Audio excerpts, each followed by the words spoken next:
govern, sense cap dubte, jo crec que té una actitud molt balear, molt mallorquina, però molt mallorquina. I això és així per activa per part del govern de les Illes Balears i per l'actitud passiva de la Maite del Consell Insular de Menorca.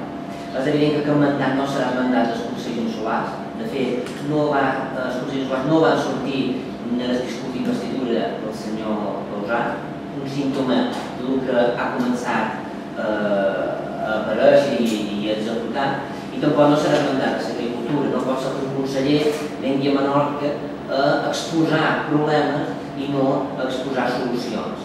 Que tingui la capacitat de venir a Menorca a signar públicament i en tot el muntatge una adenda que ha explicat na Maite, per després, al cap de 3 dies, una adenda, un afegit per ampliar el Proagro, i després, al cap de 3 dies, dir que no hi ha recursos. Això no és propi d'un conseller d'Agricultura, que el que ha de donar i exposar és solucions a un camp que en aquest moment, i que el dia sortia per premsa, està en una situació molt crítica i que el Proagro és una de les vies que té per sortir o per mantenir la seva activitat del camp. Diria també que ja el conseller, el senyor Gabriel Company, es caracteritza per no voler o per tenir por a donar respostes i ser transparent en la seva gestió, tot i que duri pocs mesos.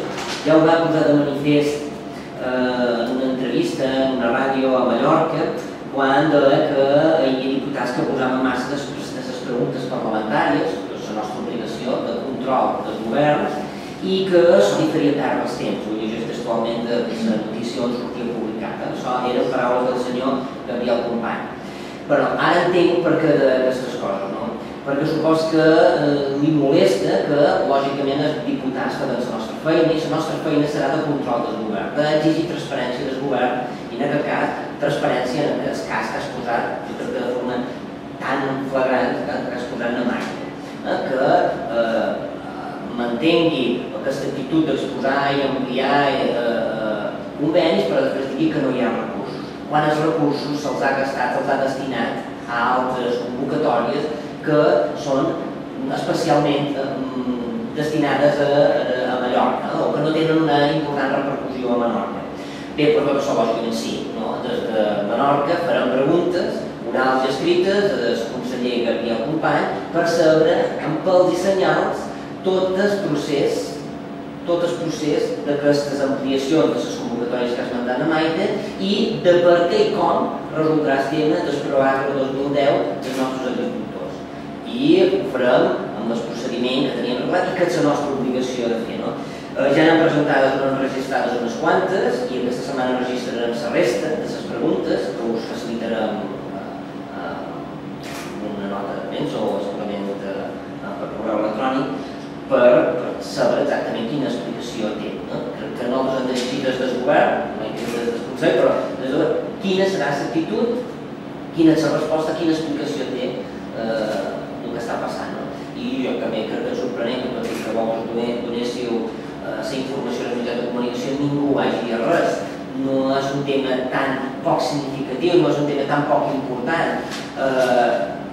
Com ho deia abans, el senyor Company la va armar grossa, la filla del Camp Aló, per aquestes ajudes Proagro, en una situació que era difícil. Els nostres agricultors fa 4 dies diuen que la situació és crítica. Vull pensar, per tant, que hi haurà mobilitzacions per exigir al govern, al senyor Company, al expresident de Saja, una resposta respecte del Proagro. Queda tot al blanc, però la nostra obligació, tant de les conselleries com és demanar transparència, demanar explicacions, i per ara ens tenim en silenci.